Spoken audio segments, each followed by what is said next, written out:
Hello बच्चों, कैसे हैं आप सब। आई होप आप लोग बिल्कुल बढ़िया होंगे, बिल्कुल मजे में होंगे। आइए स्टार्ट करते हैं मोल कॉन्सेप्ट लेक्चर नंबर 4 हमारे batch NEET ultimate crash course Hindi में। यस बच्चा पार्टी, आइए शुरू करते हैं अगला लेक्चर। आप लोगों के डाउट्स में थोड़े से नहीं देख पाया, थोड़ा स्वास्थ्य का पाया कमजोर चल रहा है, दवाई वगैरह ली है, थोड़ा सा गला खराब है, बट यस आपके डाउट्स में देख लूंगा और जल्दी से उन सबको आंसर कर दूंगा।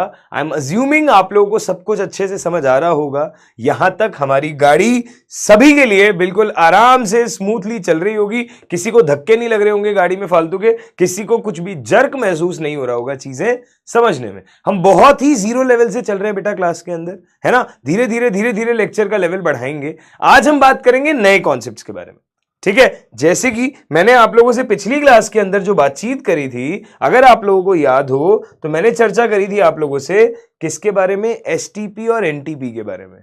तो पहले हमने जो भी अभी तक पढ़ लिया था एक बार उसको फॉर्मूले के हिसाब से रिवाइज करेंगे। जो भी हमने पढ़ लिया था उसको फॉर्मूले के हिसाब से रिवाइज करेंगे। फिर बेटा आज हम शुरू करेंगे अगला टॉपिक जिसका नाम है प्रतिशत संघटन, और उसके बाद में हम लोग शुरू करेंगे मूलानुपाती एवं आणविक सूत्र। मूलानुपाती एवं आणविक सूत्र, और हम करेंगे इस पे प्रैक्टिस, हम करेंगे इस पे PYQs की प्रैक्टिस। आई होप आपको बात समझ आ रही है, आई होप आप लोग अलाइंड हैं जो भी हम आज करने वाले हैं उस पैटर्न पे, ठीक है। तो चलिए पहले हम रिवीजन से ही स्टार्ट करते हैं। क्या रिवीजन करने वाले हैं बेटा जी, मैंने आप लोगों को मोल की गणना करना सिखा रहा हूं चैप्टर के अंदर, और मैंने अभी तक आप लोगों को क्या क्या सिखा दिया है ध्यान से देखना। मैंने आपको मोल निकालने के 3 तरीके के रास्ते बता दिए हैं। अगर आपको भार दिया हो तो दिया गया भार अपॉन मूलर भार से मोल निकाल दो, अगर आपको संख्या दी हो तो संख्या अपॉन Na करके मोल निकाल दो, और अगर आपको एसटीपी या एनटीपी का आयतन दिया हो तो 22.4 से या 22.7 से डिवाइड करके मोल निकाल दो। बताया था ना। बस तो मैं उन 3 रास्तों को यहां पे बताता हूं। देखो भाई, मेरे को हर चीज में अल्टीमेटली पहुंचना तो मोल तक है, मेरे को हर चीज में अल्टीमेटली पहुंचना तो मोल तक ही है, परंतु जाने के रास्ते क्या क्या है ध्यान से देखना। एक रास्ता है भार के थ्रू, एक रास्ता है भार के थ्रू, ठीक है, जिसे हम कहते हैं W। एक रास्ता है भार के थ्रू जिसे हम कहते हैं W। अच्छा जी, बहुत अच्छी बात है। एक रास्ता है संख्या के थ्रू जिसे हम कहते हैं N। अच्छा जी, ये भी बहुत अच्छी बात है।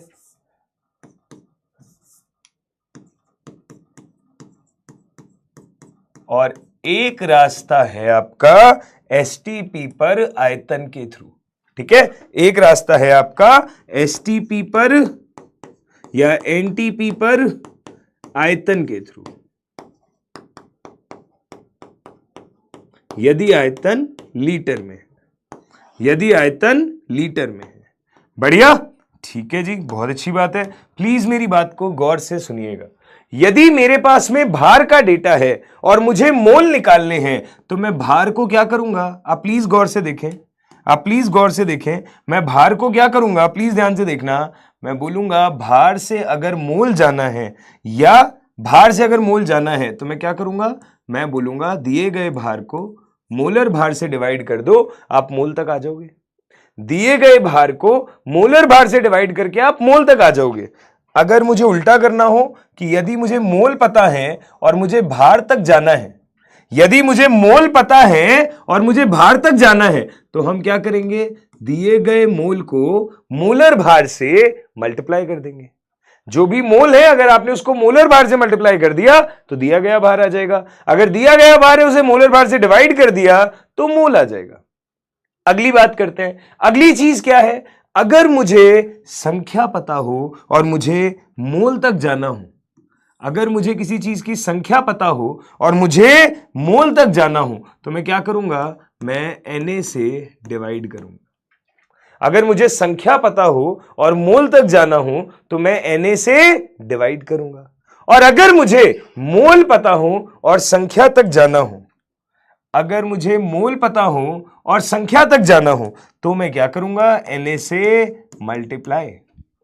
समझ पा रहे हो ना आप ये बात? हमारे पास फॉर्मूला क्या होता है, संख्या अपॉन Na करने से मोल आ जाते हैं, मोल इंटू Na करने से संख्या आ जाती है। ऐसे ही दिया गया भार अपॉन मोलर भार करने से मोल आ जाते हैं, मोल इंटू मोलर भार करने से भार आ जाता है। इसी तरह हमारी तीसरी चीज क्या है, प्लीज गौर से देखिएगा।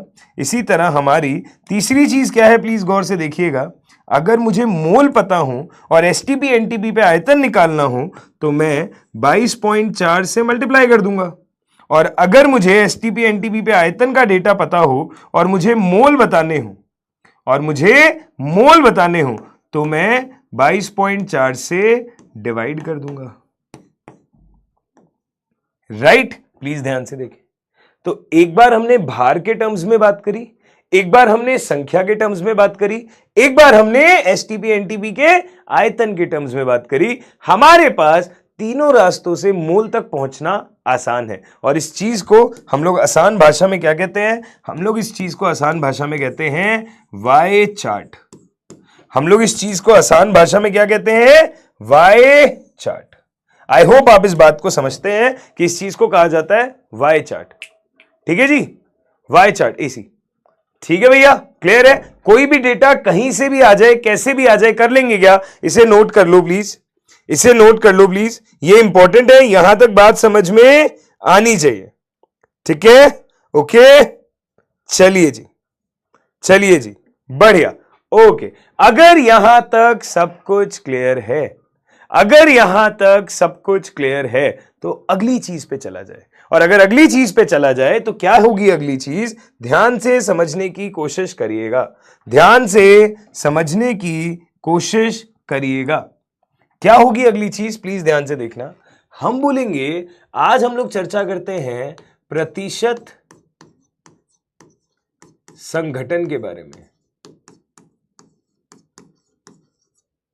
आज हम लोग चर्चा करते हैं प्रतिशत संघटन के बारे में, यानी कि परसेंटेज कॉम्पोजिशन के बारे में, यानी कि परसेंटेज कॉम्पोजिशन के बारे में। प्लीज ध्यान से देखें, परसेंटेज कॉम्पोजिशन निकालना है, मतलब किसी भी सूत्र के अंदर यौगिक के हर परमाणु का, किसी भी अणु में हर परमाणु का भार प्रतिशतता या मोल प्रतिशतता का क्या मान है, यह हमको बताना है। भार प्रतिशतता या मोल प्रतिशतता के क्या मान है, यह हमको ज्ञात करने हैं। तो हम देखेंगे ध्यान से, प्रतिशत संघटन का जो मतलब होता है ना भाई, ये होता है बड़ा सिंपल। हम बोलते हैं दो तरीके से पढ़ा जा सकता है। एक होता है प्रतिशत बाय भार, एक होती है प्रतिशतता बाय भार, और एक होती है प्रतिशतता बाय मोल। राइट? प्लीज ध्यान से देखना, एक होती है मोल द्वारा प्रतिशतता, एक होती है भार द्वारा प्रतिशतता। प्लीज देखिए ध्यान से, एक होती है मोल द्वारा प्रतिशतता, एक होती है भार द्वारा प्रतिशतता। ठीक है, जैसे कि अगर मैंने बोला एग्जाम्पल के तौर पे देखिए, यदि मैंने बात करी आपसे, एक यौगिक है, एक अणु है CH4 जिसे हम नॉर्मल भाषा में मेथेन कहते हैं। एक अणु है CH4 जिसे हम नॉर्मल भाषा में कहते हैं मेथेन। तो बेटा अगर मुझे CH4 की बात करनी है तो मैं यहां पे प्रतिशत संघटन दो तरीकों से ज्ञात कर सकता हूं। मैं यहां पे प्रतिशत संघटन दो तरीकों से ज्ञात कर सकता हूं। प्लीज देखिएगा, एक हो गया प्रतिशत बाय मूल, एक हो गया प्रतिशत बाय मूल, और एक हो गया प्रतिशत बाय भार। प्लीज बात को समझने की कोशिश करें। एक हो गया प्रतिशत बाय मूल, एक हो गया प्रतिशत बाय भार। कोई दिक्कत तो नहीं है? अच्छा, अगर प्रतिशत बाय मोल है तो मैं मोल से प्रतिशत तक क्या बोलूंगा? मैं बोलूंगा CH4 के अणु में, CH4 के अणु में एक कार्बन है और 4 हाइड्रोजन है। CH4 के अणु में एक कार्बन है और 4 हाइड्रोजन है।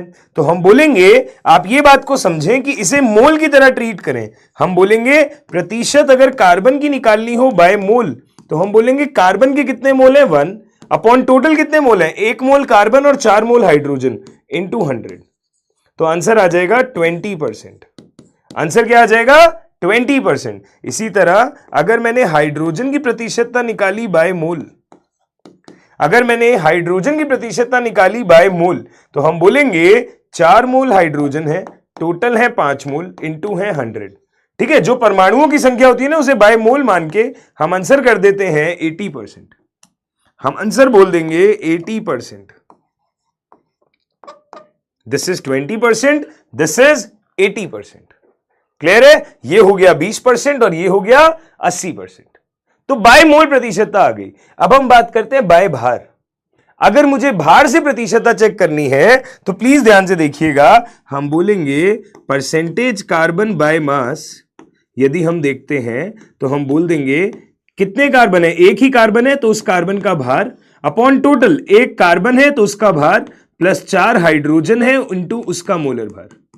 ऑल्दो W एक गलत वर्ड हो गया, मे बी यहां पे हमें M यूज करना चाहिए क्योंकि हम मोलर भार के लिए वो बोलते हैं। तो हमने बोला कार्बन का मोलर भार इंटू कितने कार्बन है CH4 में, एक, डिवाइडेड बाय टोटल मोलर भार, यानी कि कार्बन का मोलर भार इंटू 1 प्लस हाइड्रोजन का मोलर भार इंटू 4, राइट, और इंटू हमने कर दिया 100। इंटू हमने क्या कर दिया 100। तो ध्यान से देखिएगा, ध्यान से देखिएगा, हम ये कहेंगे, अगर आप इस चीज को ध्यान से नोट करें, अगर आप इस चीज को ध्यान से नोट करें तो मैं बोलूंगा परसेंटेज कार्बन बाय मास यदि मुझे देखना है तो कार्बन का मास होता है 12 ग्राम इंटू एक कार्बन है, डिवाइडेड बाय कार्बन के लिए मास हो गया 12 ग्राम, हाइड्रोजन के लिए मास हो गया 1 ग्राम और 4 हाइड्रोजन है, इंटू मैंने कर दिया 100। तो वैल्यू आ गई 12/16 इंटू 100। तो हम बोलेंगे 4 3 जा 4 4 जा इंटू 100, तो वैल्यू आ जाएगी लगभग 75%। वैल्यू आ जाएगी लगभग 75%। इसी तरह यदि मैंने हाइड्रोजन की परसेंटेज निकाली और वो भी बाय मास चेक करने की कोशिश करी तो ये वैल्यू हो जाएगी हाइड्रोजन का मास इंटू जितने हाइड्रोजन है। हाइड्रोजन का मास क्या हो गया 1 ग्राम और 4 हाइड्रोजन है, divided by total mass. Total mass तो सेम ही रहेगा, कार्बन का 12 होता है और एक ही कार्बन, हाइड्रोजन का 1 होता है और 4 हाइड्रोजन, इंटू हो गया 100। ये वैल्यू आएगी लगभग 25%, क्योंकि एनीवेज दोनों 100 तो होने ही है। तो अगर सर हमें ये मेंशन नहीं करके दिया कि बाय मोल देना है या बाय मास, तो आप अपने आप तो बाय मास ही मानेंगे। अगर उसको बाय मोल पूछना होगा तो वो आपसे बोलेगा। यदि उसने केवल सवाल में ये लिखा है कि प्रतिशत संघटन ज्ञात कीजिए, तो ये अंडरस्टूड है कि उसने आपसे बाय मास ही पूछा है। ये अंडरस्टूड है कि उसने आपसे सारी बात बाय मास ही पूछी है। तो हमने बोला यदि सवाल में केवल परसेंटेज संघटन लिखा हो, यदि सवाल में केवल प्रतिशत संघटन लिखा हो या पूछा हो, यदि सवाल में केवल प्रतिशत संघटन पूछा हो तो उस केस में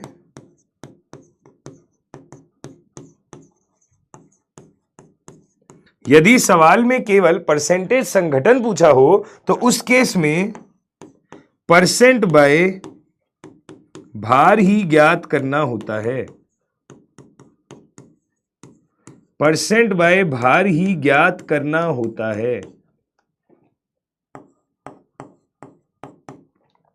ठीक है, यदि सवाल में केवल परसेंट संघटन पूछा हो तो उस केस में परसेंट बाय भार ही ज्ञात करना होता है। अगर उसे बाय मोल पूछना है तो वो खुद पूछ लेगा आपसे।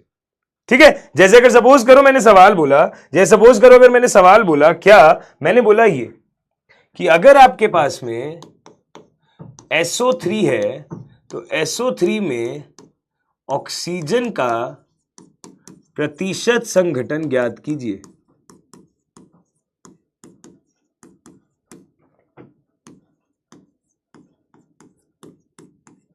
बताना भाई क्या होगा, कैसे करोगे? SO3 में ऑक्सीजन का प्रतिशत संघटन ज्ञात कीजिए। ट्राई करना इस सवाल को, प्लीज ट्राई करिए इस क्वेश्चन को। कैसे करोगे? हाँ जी,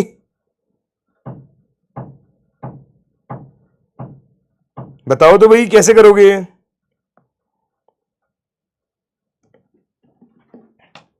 देखो, अगर मैं आपसे बात करूं SO3 की, अगर मैं आपसे बात करूं SO3 की, तो मैं बोलूंगा कि SO3 में एक सल्फर है, 3 ऑक्सीजन है।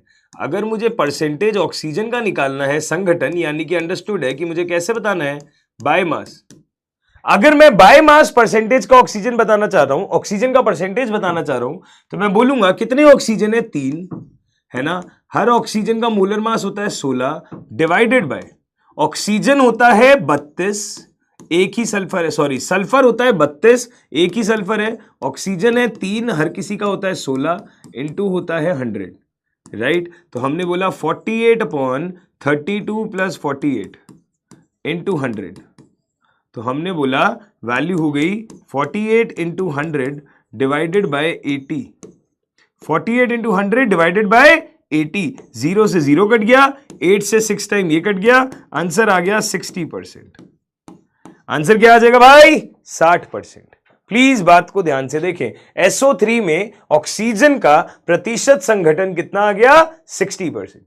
इजी सवाल था। अब ये जो मीथेन वाला सवाल मैंने आपको पीछे दिया परसेंट बाय मोल, वो तो नीट के पेपर में आया हुआ है कि मीथेन में कार्बन का प्रतिशत बाय मोल कितना है, तो हमने सॉल्व करके बता दिया 25%, है ना। वैसे ये निकाल के देख लिया। ऐसे ही एक क्वेश्चन और अगर देखें हम, एक आसान लेवल का सवाल अगर हम देखें, अगर एक आसान लेवल का सवाल इस पे देखा जाए, क्योंकि कोई खास सवाल तो बनता है नहीं, हम ये बोल सकते हैं कि ग्लूकोज में हाइड्रोजन का परसेंट बाय मोल कितना होगा।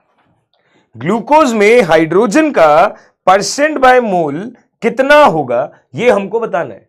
अब अगर ये है तो आप ध्यान से समझें, ग्लूकोज का सूत्र क्या होता है, ग्लूकोज का सूत्र होता है C6H12O6, है ना। ग्लूकोज का सूत्र होता है C6H12O6। अगर मुझे हाइड्रोजन का परसेंट बाय मोल निकालना है, अगर मुझे हाइड्रोजन का परसेंट बाय मोल निकालना है, तो कितने हाइड्रोजन है, 12, हर हाइड्रोजन का भार कितना होता है, 1, डिवाइडेड बाय कितने कार्बन है, 6, हर कार्बन का मास होता है 12, कितने हाइड्रोजन है, 12, हर हाइड्रोजन का मास होता है 1, कितने ऑक्सीजन है, 16, हर ऑक्सीजन का मास होता है, कितने ऑक्सीजन है, 6, और हर ऑक्सीजन का मास होता है 16, है ना। ये बात ठीक है। अगर ये ठीक है, इंटू 100 करना है भाई, बड़ा आसान है। अगर बड़ा आसान है तो आप देखो, ये मैंने गड़बड़ कर दी है, ये जो मैंने निकाल दिया है ये बाय मास है। पर क्या आपसे ये पूछा गया है, नहीं, ये नहीं पूछा गया है, ये बाय मास है। हमें तो बाय मोल बताना है, उसमें तो फिर भाई इतना माथा मारना ही नहीं है। अगर बाय मोल बताना है तो क्या ही करना है भाई, कितने हाइड्रोजन है अपॉन टोटल कितने हैं, 12 और 6 12, 12 और 12 24 इंटू 100, वैल्यू आ जाएगी 50%। बस दैट्स इट, सिंपल, 50% हो गया काम। ठीक है, तो बाय मोल निकालना बड़ा आसान था, बाय मास ऊपर है, बट बाय मास हमसे पूछा नहीं है तो हमें कोई मतलब है नहीं, हमने सेकंड वाली इक्वेशन को ठीक मान के सवाल आंसर कर दिया, राइट। मेरा सवाल क्या है कि आखिर ये टॉपिक जब इतना आसान है और ये परसेंटेजेस तो कोई भी निकाल सकता है, तो ये टॉपिक आपने सर हमको पढ़ाया ही क्यों। बेटा ये टॉपिक मैंने आपको इसलिए पढ़ाया क्योंकि ये टॉपिक मेरा आधार बनेगा अगले टॉपिक का। ये जो टॉपिक है ये मेरा आधार बनने वाला है अगले टॉपिक का। अगला टॉपिक क्या है, अगला टॉपिक है मूलानुपाती सूत्र एवं आणविक सूत्र। ठीक है, अगला टॉपिक है मेरे पास मूलानुपाती सूत्र एवं आणविक सूत्र। प्लीज बात को ध्यान से समझें, प्लीज बात को ध्यान से समझें। हम बोलेंगे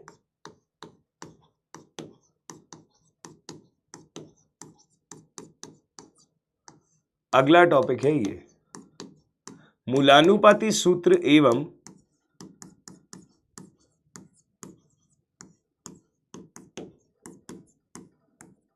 आणविक सूत्र। ठीक है, अगर हमने इसको चेक किया और बोला तो हमने बोला ये एम्पिरिकल फॉर्मूला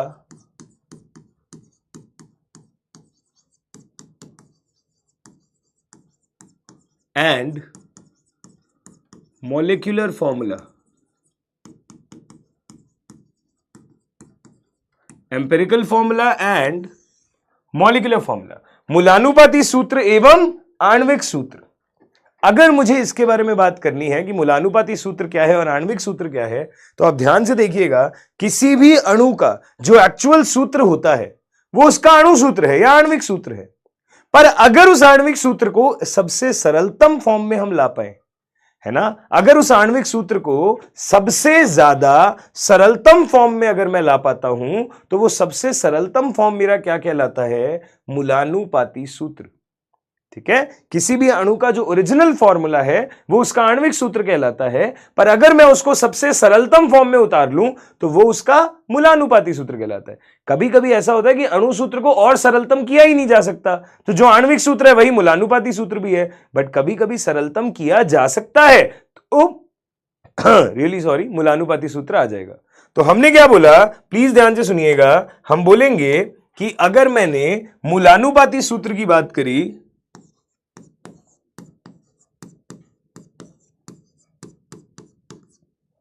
अगर मैंने मूलानुपाती सूत्र की बात करी, अगर मैंने मूलानुपाती सूत्र की बात करी तो हम बोलेंगे ये हो जाएगा सरलतम सूत्र। किसी अणु का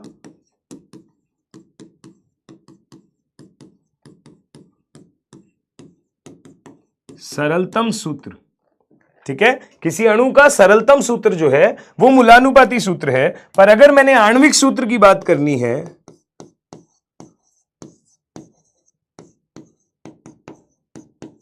अगर मुझे आणविक सूत्र की बात करनी है तो हम बोलेंगे आणविक सूत्र क्या होता है,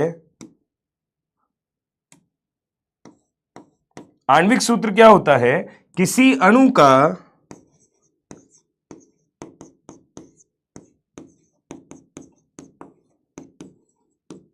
वास्तविक सूत्र।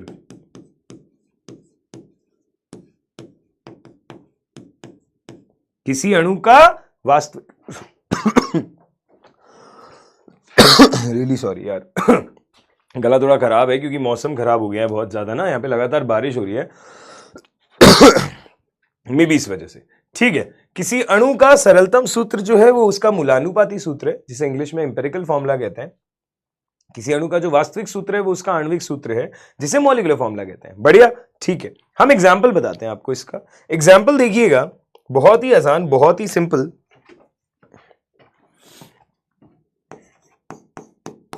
मैंने बोला कि लेट्स से, हमने बोला एसिटिक अम्ल जो है, यदि आप एसिटिक अम्ल की बात करते हैं तो एसिटिक अम्ल का सूत्र आप क्या बोलते हो, आप बोलते हो CH3COOH। CH3COOH, इसका मतलब होता है C2H4O2। ये बात आप देख पा रहे हो क्या, C2H4O2, सही है। एसिटिक अम्ल का सरलतम सूत्र मैंने, मतलब एक्चुअल सूत्र मैंने लिखा ही है, तो ये आपका वास्तविक सूत्र है। ये आपका क्या है दोस्त, वास्तविक सूत्र है। परंतु अगर आप इस फॉर्मूले को ध्यान से नोटिस करें, अगर आप इस फॉर्मूले को ध्यान से ऑब्जर्व करें तो आप देखिए C2H4O2, क्या सभी जो नंबर्स हैं वो 2 से डिवाइड किए जा सकते हैं क्या? क्या सभी जो नंबर्स हैं वो 2 से डिवाइड किए जा सकते हैं क्या? बिल्कुल किए जा सकते हैं। और अगर मैंने सबको 2 से डिवाइड कर दिया तो ये बन जाएगा CH2O, उससे छोटा हो नहीं सकता, तो ये बन जाएगा CH2O। और अगर हो गया CH2O तो ये बन गया हमारे पास में सरलतम सूत्र। ये क्या बन गया मेरे पास में, सरलतम सूत्र। तो भाई ये है वास्तविक सूत्र, ये है सरलतम सूत्र। सरलतम सूत्र, अब इससे छोटा नहीं हो सकता, ये है ना, ये सबसे छोटी फॉर्म है, इससे छोटा नहीं हो सकता, तो इसे हम कहते हैं एम्पिरिकल फॉर्मूला, जबकि दूसरे वाले को हम क्या कहते हैं, मॉलिक्यूलर फॉर्मूला। प्लीज ध्यान से देखें, कोई दिक्कत है तो बताएं। यस, प्लीज ध्यान से देखें, कोई दिक्कत है तो बताएं। ठीक है जी, बढ़िया। अगर आप इन दोनों को नोटिस करें, अगर आप इन दोनों को नोटिस करें तो हम क्या कहेंगे, अगर आप इन दोनों को नोटिस करें तो हम क्या कहेंगे, हम बोलेंगे ये कि जो आणविक सूत्र है, जो आणविक सूत्र है, मॉलिक्यूलर फॉर्मूला है ना, इसे हम शॉर्ट में कहते हैं MF, और जो मूलानुपाती सूत्र है इसे हम शॉर्ट में कहते हैं EF। तो प्लीज ध्यान से नोटिस करिएगा, हम ये कह सकते हैं क्या कि जो आणविक सूत्र है वो सरलतम सूत्र जो भी होता है अगर उसे एक नंबर से मल्टीप्लाई कर दिया जाए n, इसके बराबर होता है। ठीक है, जो आपका आणविक सूत्र है अगर उसे मल्टीप्लाई कर दिया जाए, है ना, जो सरलतम सूत्र है अगर उसे किसी नंबर n से मल्टीप्लाई कर दिया जाए तो क्या बन जाता है, आणविक सूत्र बन जाता है। मॉलिक्यूलर फॉर्मूला क्या हो जाएगा, एम्पिरिकल फॉर्मूला इनटू n। और अगर मैंने बात करी n कैसे पता चलेगा, ये नंबर कैसे पता चलेगा, तो हम बोलते हैं ये नंबर आता है अणुभार अपॉन सरलतम या मूलानुपाती भार।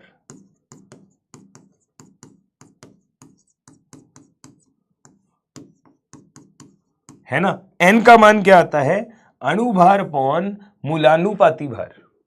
प्लीज ध्यान से देखें, हम बोलेंगे कि जो अणु सूत्र है वो बराबर हो जाएगा मूलानुपाती सूत्र इंटू n के, और n किसके बराबर हो जाएगा, अणुभार अपॉन मूलानुपाती भार।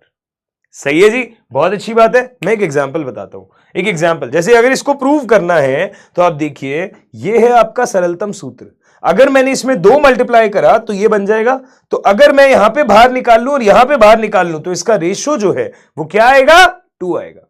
आप चेक करके देख लेना चाहिए। ठीक है, इस चीज को मैं प्रूव करके दिखाता हूं एक और एग्जांपल से। मैंने एक एग्जांपल लिया, कोई कलर लें यार, बढ़िया सा कलर ही नहीं है हमारे पास बोर्ड पे।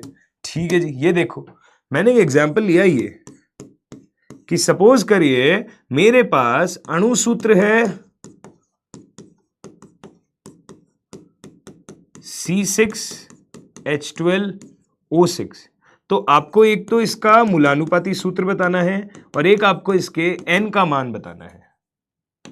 ठीक है, एक तो आपको मूलानुपाती सूत्र बताना है और एक n का मान बताना है। प्लीज ध्यान से देखिएगा, अगर अणु सूत्र ये है, इस पूरे को अगर 6 से डिवाइड कर दें तो मूलानुपाती सूत्र आ जाएगा CH2O। ठीक है, मूलानुपाती सूत्र आ जाएगा CH2O, और अगर मैंने n का मान निकाला तो n का मान हो जाएगा अणुभार अपॉन मूलानुपाती भार। अणुभार अपॉन मूलानुपाती भार। अगर मैंने ये किया तो देखिएगा इस अणु का भार निकालोगे तो 180 AMU आएगा, 12 into 6 plus 12 into 1 plus 16 into 6। अणु भार निकालना सबको आता है, तो ये वैल्यू आएगी 180 AMU। जबकि नीचे वाला मूलानुपाती भार है ये, मूलानुपाती सूत्र है ये, तो कार्बन 12, हाइड्रोजन की तरफ से 2 और ऑक्सीजन की तरफ से 16, तो 12 और 16 28, 28 और 2 30। मूलानुपाती भार आ गया 30 AMU और अणु भार आ गया 180 AMU। तो आपकी नेट वैल्यू जो है n की वो कितनी आ गई, 6। नेट वैल्यू जो है n की वो कितनी आ गई, 6। अगर n का नेट मान आ गया 6 तो आप प्लीज ध्यान से देखिएगा, क्या ये चीज सिद्ध भी हो रही है क्या कि हमारा जो रिलेशन था कि मॉलिक्यूलर फॉर्मूला होता है एम्पिरिकल फॉर्मूला इनटू n, वो प्रूव भी हो पा रहा है कि CH2O इंटू 6, तो वैल्यू हो जाएगी C6H12O6। वैल्यू हो जाएगी C6H12O6। प्लीज देखिए ध्यान से, कोई दिक्कत है तो बताएं यहां तक। प्लीज देखिए ध्यान से, कोई दिक्कत है तो बताएं यहां तक। हाँ जी, ठीक है, पक्का। चलो एक क्वेश्चन करते हैं, एक क्वेश्चन करते हैं। ठीक है, अगर ये चीज समझ में आई है तो एक PYQ करते हैं, ध्यान से सुनना। क्वेश्चन ये कह रहा है, यदि किसी यौगिक का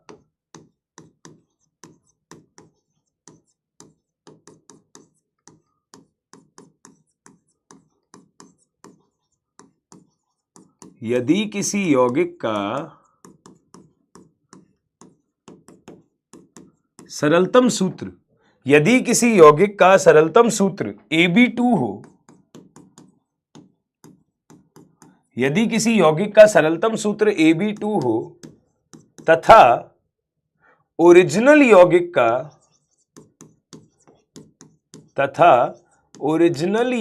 का अणुभार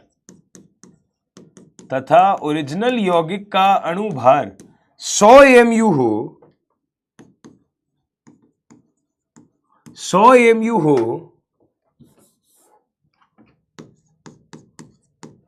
तो यौगिक का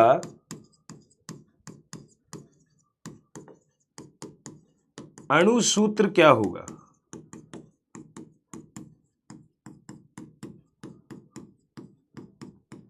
हमें ये डेटा दिया हुआ है कि A का परमाणु भार है, हमें डेटा दिया हुआ है A का परमाणु भार है 20 AMU और B का परमाणु भार है 15 AMU।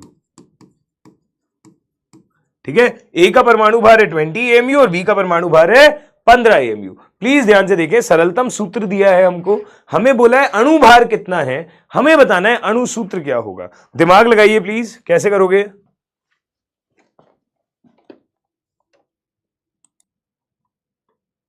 हाँ जी, आगे बात करें क्या? चलो आओ भाई आगे चलते हैं। ध्यान से सुनना मेरी बातों को, ध्यान से सुनना मेरी बातों को। कैसे करेंगे ये वाला क्वेश्चन? बड़ा आसान है यार, गौर से सुनोगे तो। सवाल कह रहे हैं यदि किसी यौगिक का सरलतम सूत्र मेरे पास में Ab2 है ना?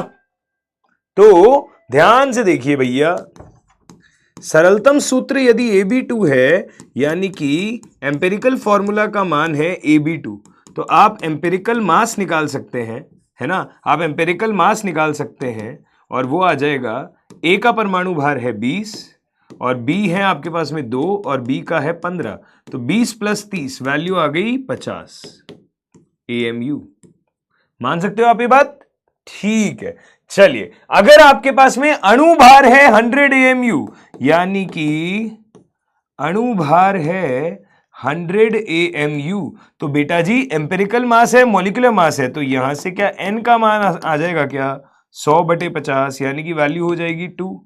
अगर n का मान आ गया 2 और मूलानुपाती सूत्र है Ab2, तो हम बोलेंगे अणु सूत्र हो जाएगा मूलानुपाती सूत्र इंटू n, यानी कि वैल्यू हो जाएगी हमारे पास में Ab2 × 2, यानी कि वैल्यू आ जाएगी A2P4। प्लीज ध्यान से देखें, ये हो गया आपका अणु सूत्र। प्लीज ध्यान से देखें, ये हो गया आपका अणु सूत्र। कोई दिक्कत, कोई समस्या है यहां तक? डन है? बहुत सही, बहुत बढ़िया। अगर ये चीज समझ आती है तो बेटा एक और टाइप के सवाल आते हैं। एक तो ये आ गया कि भाई मूलानुपाती देके आणविक पूछ लिया या आणविक देके मूलानुपाती पूछ लिया। एक आता है वो आपको प्रतिशत संघटन दे देगा, वो आपको क्या करेगा? प्रतिशत संघटन दे देगा और आपसे एक्सपेक्ट करेगा कि आप मूलानुपाती सूत्र बताएं और आप आणविक सूत्र भी बताएं। कैसा सवाल आता है प्लीज ध्यान से देखना, मैं आपको समझाता हूं। कैसा सवाल आता है प्लीज ध्यान से देखना, मैं आपको समझाता हूं। हमने बोला कुछ इस तरीके का सवाल, यदि हम बोले सवाल है ये, किसी यौगिक में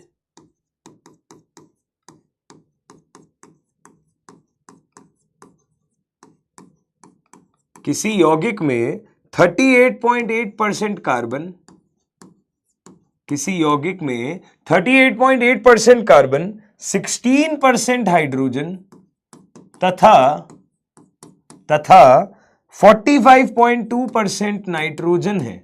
तो अब ये परसेंटेज आपको नहीं बता रहा कि भार की है या मोल की है, तो आप हमेशा भार ही मानेंगे अपने आप। अब अपने आप क्या मानेंगे? भार ही मानेंगे। बढ़िया। सवाल कह रहा है यौगिक का सूत्र क्या होगा। अब अगर उसने सिर्फ सूत्र बोला है तो अंडरस्टूड है, वो आपसे सरलतम सूत्र ही पूछ रहा है। ठीक है, वो आपसे क्या पूछ रहा है? सरलतम सूत्र। ऑप्शन देखिएगा, ऑप्शन हमारे पास में क्या क्या है। ए ऑप्शन है CH3NH2, दूसरा ऑप्शन है CH3CN, ठीक है, तीसरा ऑप्शन है C2H5CN और आखिरी ऑप्शन है CH2NH2। ठीक है साहब, ये सब कुछ है हमारे पास। कोई दिक्कत है तो बता दो, कोई समस्या है तो बता दो। अब ध्यान से देखना, इस क्वेश्चन को करते कैसे हैं। प्रतिशत संगठन द्वारा दिया गया सवाल किस तरह सॉल्व किया जाता है। सबसे पहले बेटा, क्योंकि ये प्रतिशत संगठन में बताया नहीं है कि भार है कि मोल, तो आप अपने आप से भार मान लोगे। मैंने लिखवाया था आपको, अगर आप अपने आप से भार मान लोगे तो आप ये मानिए कि यदि टोटल भार यौगिक का 100 ग्राम है ना, माना कि यौगिक का कुल भार 100 ग्राम है, माना कि यौगिक का कुल भार जो है आपके पास वो कितना है? 100 ग्राम है। अगर यौगिक का कुल भार आपके पास 100 ग्राम है तो आपको यह समझ में आ गया कि यहां पे कार्बन का भार हो गया फिर 38.8 ग्राम, है ना। 100 ग्राम में ये हो गया 38.8 ग्राम। हाइड्रोजन का भार हो गया 16 ग्राम और नाइट्रोजन का भार हो गया 45.2 ग्राम। ठीक है, नाइट्रोजन का भार क्या हो गया 45.2 ग्राम। प्लीज ध्यान से देखिएगा, ये डेटा बन गया। अगर ये बन गया तो अब हम बनाएंगे एक टेबल। क्या टेबल बनाएंगे देखना, हम सबसे आगे लिखेंगे तत्व को। ठीक है, हम सबसे आगे लिखेंगे तत्व को, तत्व के बाद लिखेंगे उसके भार को।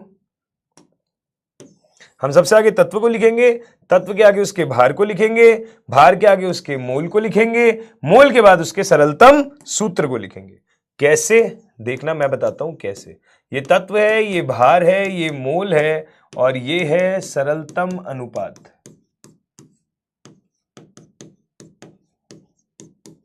ठीक है, ये है सरलतम अनुपात। अगर मैंने तत्व बोले कौन कौन, मेरे पास है कार्बन, मेरे पास है हाइड्रोजन, मेरे पास है नाइट्रोजन, ये 3 तत्व है मेरे पास। कार्बन का भार है 38.8 ग्राम। ठीक है, हाइड्रोजन का भार है 16 ग्राम और नाइट्रोजन का भार है 45.2 ग्राम। यदि ये हो गए तो सबके मोल निकालने के लिए क्या करना पड़ेगा, सबको मोलर भार से डिवाइड करना पड़ेगा। कार्बन हो गया 38.8 बाय 12, दिया गया भार अपॉन मोलर भार। ठीक है, इसे सॉल्व करोगे तो 12 तिया 36। ठीक है, फिर 2 8 है ना, पॉइंट के आगे 8 है तो 3.2, 12 दूनी 24। ठीक है, 40 यानी कि 12 3 जा 36, ये आ गया 3.23। ये क्या हो जाएगा 16/16 का हाइड्रोजन का भार है 1 तो रेशियो आ गया 16। और यहां नाइट्रोजन की बात हो गई तो नाइट्रोजन के मोल हो जाएंगे 45.2/14, क्योंकि नाइट्रोजन का मोलर भार 14 होता है। तो 14 तिया 42, 14 तिया 42, तो 3 और 2 3 2 14 2 जा 28, तो लगभग ये भी 3.2 और ये भी 3.2। प्लीज ध्यान से देखें, 3.2 16 3.2। अगर मैंने सभी को 3.2 से डिवाइड किया, अब आपको सरलतम अनुपात निकालना है ना, सभी को क्या करो, सबसे छोटे नंबर से डिवाइड कर दो। सबसे छोटा नंबर क्या है 3.2। अगर आपने सभी को 3.2 से डिवाइड कर दिया तो ये रेशियो आ जाएगा 3.2/3.2 यानी कि 1। ये रेशियो आ जाएगा 16/3.2, ये दशमलव बटेगा 0, 16 10 जा 16 2 जा, ये हो जाएगा 5 और ये भी हो जाएगा 3.2/3.2 यानी कि वैल्यू हो जाएगी 1। तो कार्बन हो गए 1, हाइड्रोजन हो गए 5, नाइट्रोजन हो गए 1, तो हमारे पास मूलानुपाती सूत्र आ गया CH5N।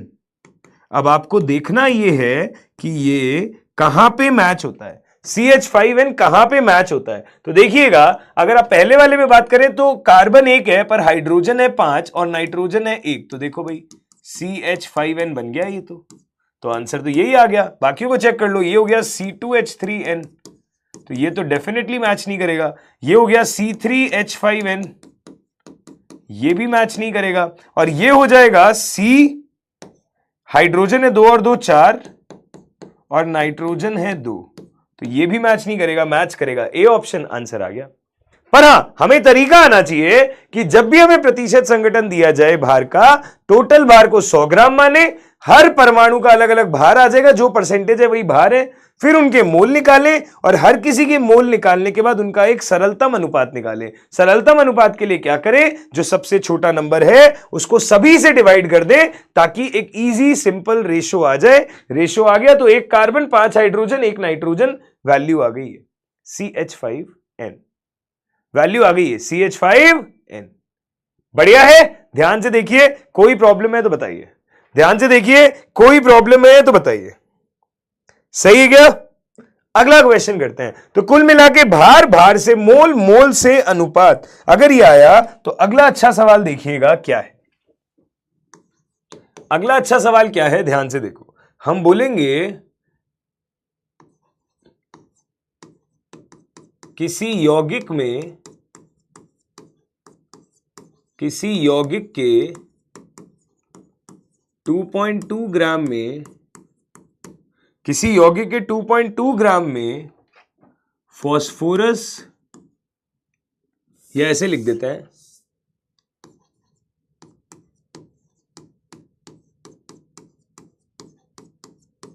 कोई यौगिक जो फास्फोरस तथा सल्फर परमाणु से बनता है, कोई यौगिक जो फास्फोरस तथा सल्फर परमाणु से बनता है, उसके कोई यौगिक जो फास्फोरस तथा सल्फर परमाणु से बनता है, उसके 2.2 ग्राम में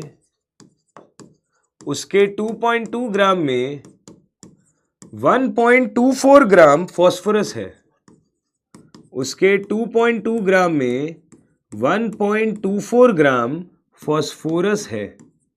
ठीक है, 2.2 ग्राम यौगिक में फास्फोरस है 1.24 ग्राम, तो हम बोलेंगे यौगिक का सरलतम सूत्र क्या होगा? यौगिक का सरलतम सूत्र क्या होगा? अगर मुझे यौगिक का सरलतम सूत्र बताना है तो हमारे पास में ऑप्शन क्या हो जाएंगे, देखना ध्यान से। पहला ऑप्शन है P2S3, दूसरा ऑप्शन है P3S2, तीसरा ऑप्शन है P3S4 और चौथा ऑप्शन है P4S3। प्लीज ध्यान से देखें, ये चार ऑप्शन है हमारे पास। हम क्या करेंगे, कैसे करेंगे, आपको बताना है। एक चीज और बता दूं, हमारे पास फास्फोरस का परमाणु भार जो है वो हो जाएगा 31 AMU और सल्फर का परमाणु भार जो है ये हो जाएगा 32 AMU। ये भी हमको दिया हुआ है। ट्राई करके देखना क्वेश्चन कैसे करोगे, ट्राई करके देखना सवाल कैसे करोगे। पहले अलग अलग भार निकाल लें, फिर उसके बाद में मोल निकाल लें, फिर उसके बाद में आगे का काम कर लेंगे।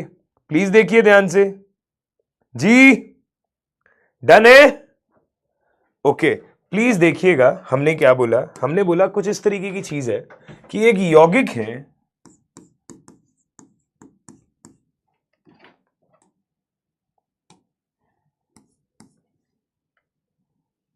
हमने बोला एक यौगिक है 2.2 ग्राम। यौगिक का वेट क्या है? 2.2 ग्राम। हमने बोला इसके अंदर फास्फोरस का वेट है 1.24 ग्राम। तो इसमें सल्फर का वेट कितना हो जाएगा भाई? टोटल में से 1.24 हटा देंगे और क्या है ना। तो देखना ध्यान से, टोटल में से अगर 1.24 हटा दोगे तो 10 में से 4 गए 6, 11 में से 2 गए 9, 0.96 बचेगा क्या? पक्का? ठीक है, तो ये वैल्यू हो जाएगी 0.96 ग्राम। प्लीज ध्यान से देखें, सही है? पक्का? ठीक। अगर ये दोनों बातें आ गई तो आगे बात सुनिएगा। ये दोनों बातें आ गई तो आगे बात सुनिएगा। हमने बोला अगर हमारे पास में एक साइड है तत्व, फिर हम बोलेंगे एक साइड है उनके भार, फिर हम बोलेंगे उनके हैं मोल, और अगर मोल सही से आ गए तो हम बोलेंगे उनका है सरलतम अनुपात। प्लीज ध्यान से देखना, तत्व है फास्फोरस और सल्फर, तत्व है फास्फोरस और सल्फर, भार है 1.24 और 0.96, 1.24 और 0.96, मोल हो जाएंगे दिया गया भार अपॉन मोलर भार। तो ये हो जाएगा 1.24 डिवाइडेड बाय 31 और ये हो जाएगा 0.96 डिवाइडेड बाय 32, है ना। तो ये वैल्यू हो जाएगी, ये हटेगा नीचे 100 आएगा, इससे 4 गुना कटेगा, वैल्यू आएगी 4/100। सिमिलरली ये हटेगा तो यहां पे नीचे आएगा 100, ये कटेगा 3 गुना तो वैल्यू आएगी 3/100। तो हम बोल देंगे कि सरलतम अनुपात आ जाएगा 4:3। सरलतम अनुपात क्या आ जाएगा? 4:3। अगर सरलतम अनुपात आ गया 4:3 तो फॉर्मूला ही क्या बचा? फॉर्मूला बन गया भाई P4S3। ये लो भैया, फॉर्मूला क्या बन गया? P4S3। प्लीज बातों को ध्यान से समझें, बातों को ध्यान से देखें। आंसर हो जाएगा डी ऑप्शन। आंसर क्या हो जाएगा? D option, P4S3। सही है? बढ़िया, ओके। प्लीज ध्यान से देखें, यहां तक सब कुछ समझ में आ रहा है क्या? यहां से सब कुछ समझ में आ रहा है क्या? कर पाएंगे इस तरीके के क्वेश्चन आएंगे तो भैया? पक्का? ठीक है, एक और सवाल करते हैं थोड़ा अच्छे लेवल का। एक और सवाल करते हैं थोड़ा अच्छे लेवल का, थोड़ा सा लेवल बढ़ाते हैं। प्लीज ध्यान से देखिएगा हमने क्या बोला, प्लीज ध्यान से देखिएगा हमने उस क्वेश्चन में क्या बोला। सवाल कह रहा है यदि एक गैसीय हाइड्रोकार्बन को यदि किसी गैसीय हाइड्रोकार्बन के दहन करने पर, हाइड्रोकार्बन बोले तो एल्केन, एल्कीन या एल्काइन कोई भी, के दहन करने पर हमें मिलती है 0.72 ग्राम जल, 0.72 ग्राम जल तथा 3.08 ग्राम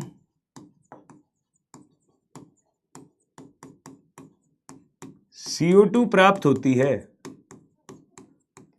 0.72 ग्राम जल तथा 3.08 ग्राम CO2 प्राप्त होती है। तो हमने बोला हाइड्रोकार्बन का सरलतम सूत्र क्या होगा। हमें बताना है हाइड्रोकार्बन का सरलतम सूत्र। ऑप्शन देखना, ऑप्शन क्या है सुनिए ध्यान से। पहला ऑप्शन है C2H4, दूसरा ऑप्शन है CH4 C3H4, तीसरा ऑप्शन है C2H5 और आखिरी ऑप्शन है C7H8। आखिरी ऑप्शन क्या है? C7H8। प्लीज बात को गौर से समझें, कैसे करोगे बताओ।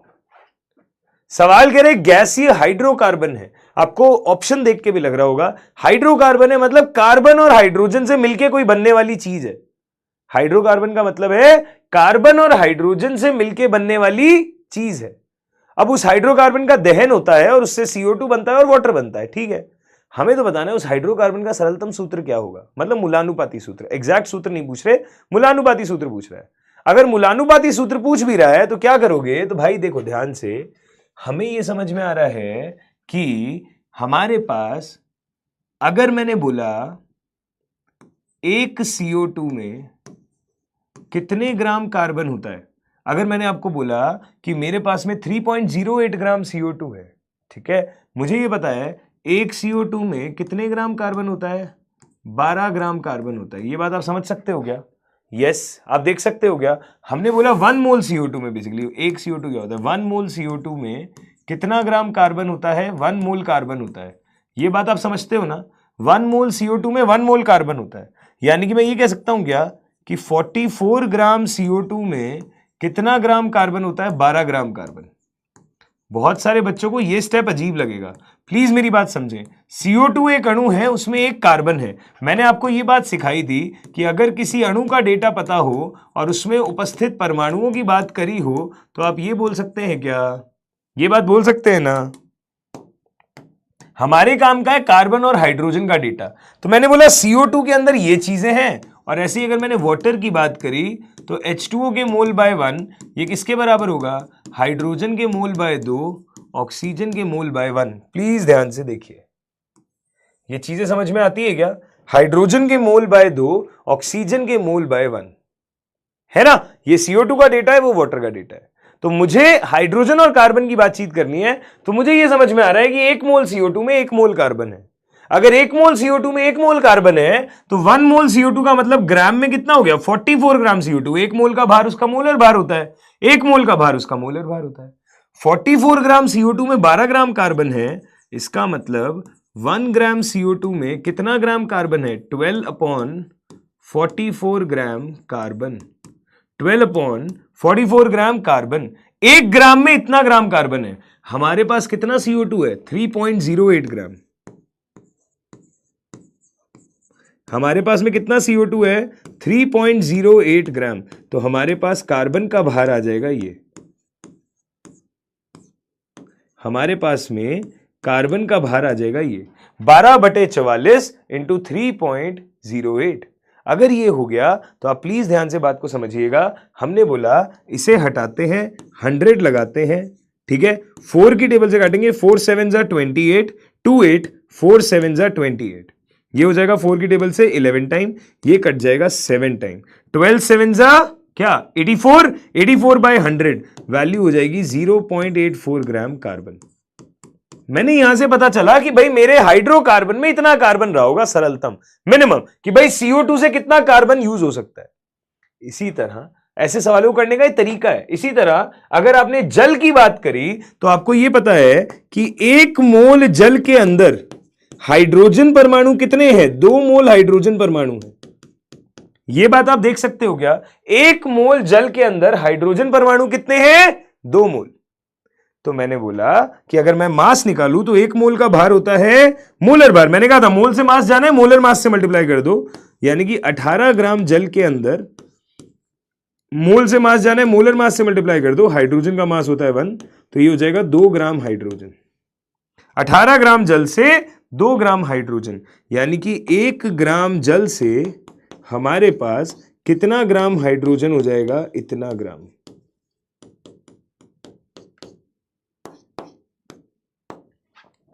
वन ग्राम जल से कितना ग्राम हाइड्रोजन हो जाएगा हमारे पास में? हमारे पास हो जाएगा 2/18 ग्राम हाइड्रोजन, यानी कि 1/9 ग्राम हाइड्रोजन।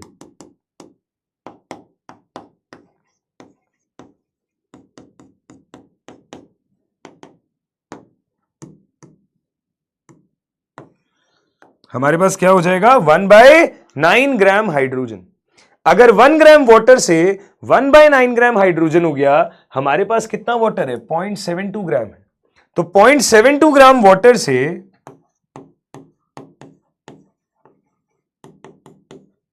हमारे पास हाइड्रोजन हो जाएगा इतना।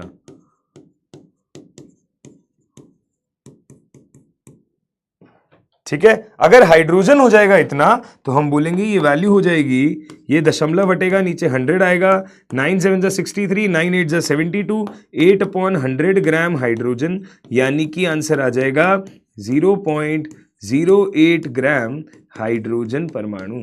तो हमारे पास कार्बन परमाणु है 0.84 ग्राम, हाइड्रोजन परमाणु है 0.08 ग्राम। यहां तक बात को ध्यान से देख लीजिए। ठीक है, कार्बन परमाणु है 0.84 ग्राम, हाइड्रोजन परमाणु है 0.08 ग्राम। यहां तक बात ध्यान से समझ आ गई क्या? तो जो भी आपका हाइड्रोकार्बन होगा उसमें कार्बन और हाइड्रोजन का मास मैंने आपको बता दिया। अगर कार्बन हाइड्रोजन का मास बता दिया तो अब तो चीजें आसान हो गई ना दोस्त। आप देखो, तत्व आपको पहले से पता है कि या तो कार्बन होगा या हाइड्रोजन होगा। अगर मुझे उनके भार के बारे में बात करनी है तो कार्बन का भार हो जाएगा 0.84 और हाइड्रोजन का भार हो जाएगा 0.08।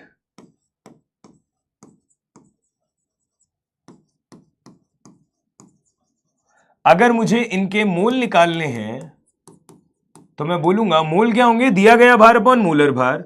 तो कार्बन के लिए हो जाएगा 0.84/12, ये हो जाएगा 0.08/1, तो वैल्यू हो जाएगी 0.08 मोल। और ये चीज हो जाएगी 84/12 इंटू 100, यानी कि 12 7 जा 84, यानी कि 0.07 मोल। प्लीज ध्यान से देखें, अगर ये आ गया तो इसको मैं 7/100 और इसको 8/100 कह सकता हूं क्या? तो बेटा अगर मुझे सरलतम सूत्र निकालना है तो रेशो, सरलतम अनुपात क्या हो जाएगा? 7:8 हो जाएगा, 100 से 100 कट जाएगा। और अगर मेरे पास रेशो 7:8 आ गया तो मेरा सूत्र हो जाएगा, मूलानुपाती सूत्र हो जाएगा C7H8। मेरा मूलानुपाती सूत्र हो जाएगा C7H8। अगर मूलानुपाती सूत्र आ गया C7H8 तो मेरा आंसर आ जाएगा डी ऑप्शन। मेरा आंसर क्या आ जाएगा? D option, C7H8।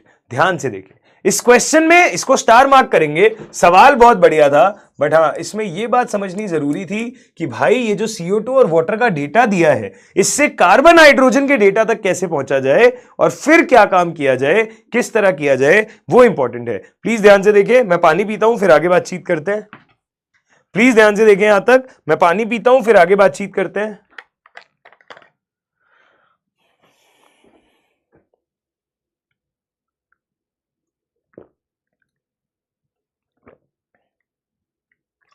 हाँ भाई, हाँ जी, सही है दोस्त, बढ़िया है, बहुत ही बढ़िया, बहुत ही उम्दा। चलिए आइए, अगर ये हुआ तो एक टाइप का सवाल और करवाता हूं आपको। एक टाइप का सवाल और करवाता हूं, फिर हम आज की क्लास को वाइंड अप करेंगे, अगली क्लास में आगे बातचीत करेंगे, ठीक है। पर हां, एक टाइप का सवाल और करना है, तो प्लीज ध्यान से देख लीजिएगा। क्वेश्चन क्या कह रहा है? सवाल कह रहा है यदि इंसुलिन में 3.4%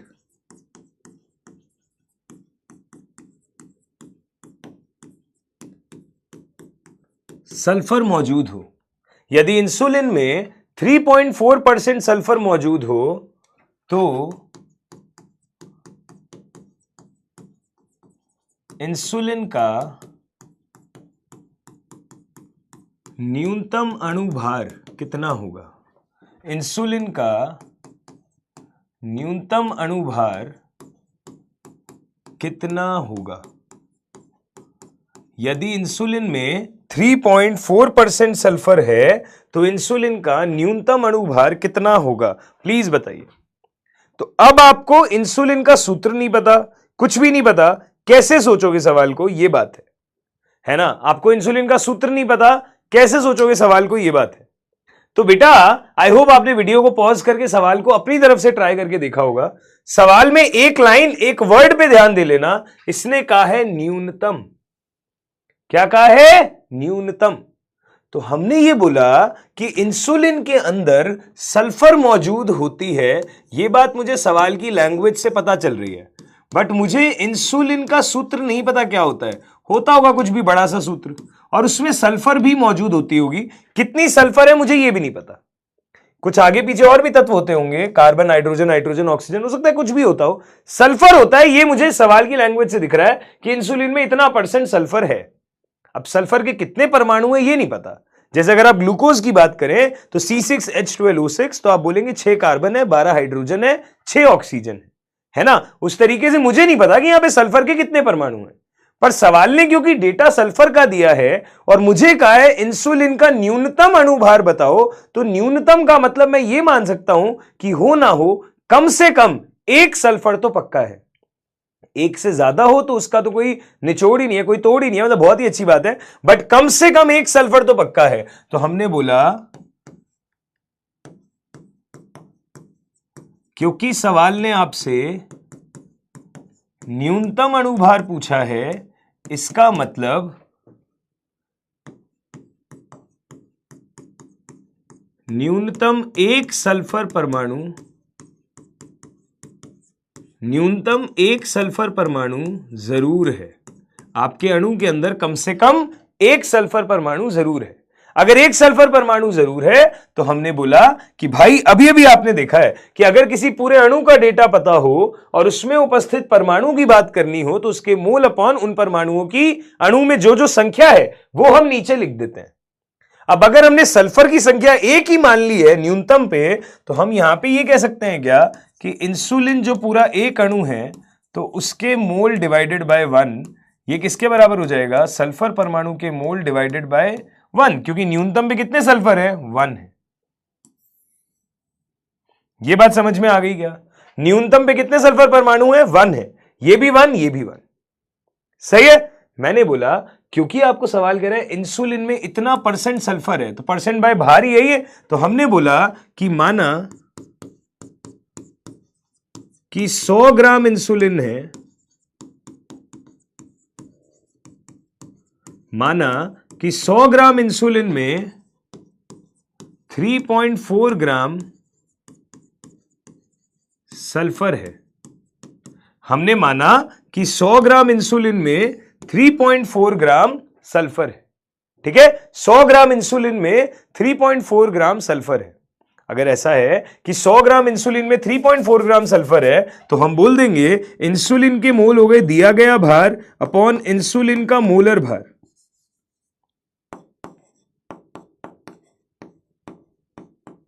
ये आ गए इंसुलिन के मोल डिवाइडेड बाय 1, क्योंकि इंसुलिन एक अणु है। ये चीज किसके बराबर? सल्फर के मोल डिवाइडेड बाय 1। सल्फर के मोल कितने हो जाएंगे? दिया गया भार है 3.4, मोलर भार है 32, डिवाइडेड बाय कितने सल्फर है? 1। राइट, बढ़िया। अगर ये चीज समझ में आती है तो अब तो हुआ ही क्या, आपको तो क्रॉस मल्टीप्लाई करना है। हमने बोला 100 अपॉन इंसुलिन का अणु भार, ये चीज किसके बराबर, या मोलर भार, ये चीज किसके बराबर है 3.4 अपॉन 32। हमने कर दिया क्रॉस मल्टीप्लाई, हमारे पास वैल्यू आ गई। इंसुलिन का जो मोलर भार है ये किसके बराबर है जी, ये बराबर है 100 into 32 divided by 3.4। 100 into 32 divided by 3.4। तो हमने बोला ये दशमलव हटेगा, ऊपर 10 आएगा, तो वैल्यू आ जाएगी 1000 इंटू 32 डिवाइडेड बाय 34। इसे सॉल्व करेंगे तो आंसर आएगा 941.6 ग्राम। आंसर क्या आएगा 941.6 ग्राम। तो आंसर आ गया ये। ऐसे करते हैं, इस तरीके के बहुत सारे क्वेश्चन आएंगे। हीमोग्लोबिन का सवाल आएगा और सवाल आएंगे। प्लीज ध्यान से देखें कैसे करा जाता है इन सवालों को। कोई दिक्कत है तो बताएं यहां तक, कोई भी दिक्कत है तो बताएं यहां तक प्लीज। यस,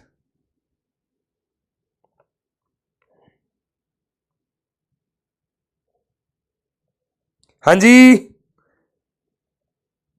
यहां तक सब ठीक है भाई, आगे बढ़े। चलिए अगर हम लोग बात करते हैं ध्यान से अगले क्वेश्चन के अंदर, तो हमारे पास हीमोग्लोबिन का डेटा है इस बारी, ठीक है, और हमें हीमोग्लोबिन से भार निकालना है। क्या करना है भैया, हीमोग्लोबिन से भार निकालना है, ठीक है। ध्यान से देखना, ऐसा ही एक और सवाल, ध्यान से देखना, ऐसा ही एक और सवाल। क्या क्वेश्चन है प्लीज देखें। सवाल कह रहा है यदि हीमोग्लोबिन में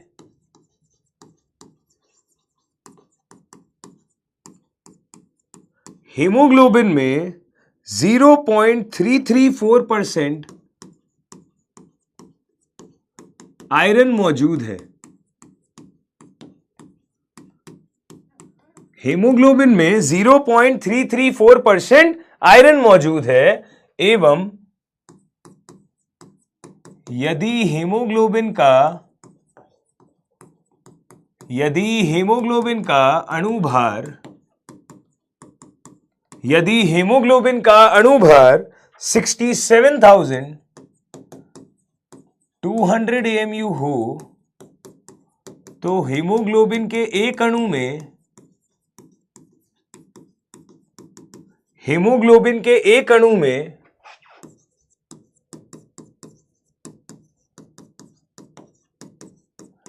कितने आयरन परमाणु मौजूद हैं।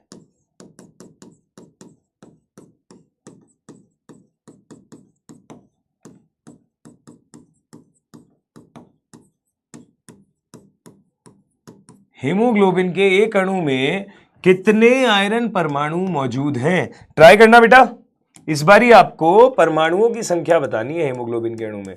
कैसे करोगे प्लीज ट्राई करके देखें इस सवाल को, कैसे करेंगे प्लीज ट्राई करके देखें इस सवाल को। हाँ जी,